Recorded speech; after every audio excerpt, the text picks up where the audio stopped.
রাত 11:30টার সময় রেডি হয়ে আমরা বেরিয়ে পড়েছিলাম জগদ্ধাত্রী ঠাকুর দেখতে। টোটো করে প্রথমেই চলে গেছিলাম দেবীনগরে। প্রথমেই দেখে নিয়েছিলাম দেবীনগর কয়াডাঙ্গার ঠাকুর। এই ঠাকুরটা খুব সুন্দর করেছিল। সবাই মিলে সুন্দর সুন্দর ফটো তুলে অনেকক্ষণ চিন্তা ভাবনা করার পর আমরা প্ল্যান করে ফেলেছিলাম নিজ কয়াডাঙ্গাতে যাওয়ার জন্য। গল্প করতে করতে হাঁটতে হাঁটতে আমরা পৌঁছে গেছিলাম দেবীনগর নিজ কয়াডাঙ্গা ঠাকুরটা দেখতে। এবারে দেশবন্ধু ক্লাবের থিম ছিল মায়ের হেসেল। প্যান্ডেলের সাথে সাথে ঠাকুরটাও খুব সুন্দর হয়েছিল। তারপরে আমরা কিছু রিলসের শট নিয়ে বেরিয়ে পড়লাম পরের পুজোর উদ্দেশ্যে। এখন অশোকনগরেও ট্রেন্ড হয়ে গেছে রাত জেগে ঠাকুর দেখা। দুর্গাপুজোতেও দেখেছি, এবার জগদ্ধাত্রী পুজোও দেখছি। রাস্তায় লোকজন মোটামুটি 2টো, 2:30টে, 3টে অবধি ভালোভাবেই ঠাকুর দেখছে নির্দ্বিধায়।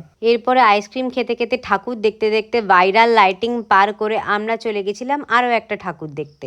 সেখান থেকে ঠাকুর দেখে আমরা বেরিয়ে পড়েছিলাম রকেট মোড়ের উদ্দেশ্যে।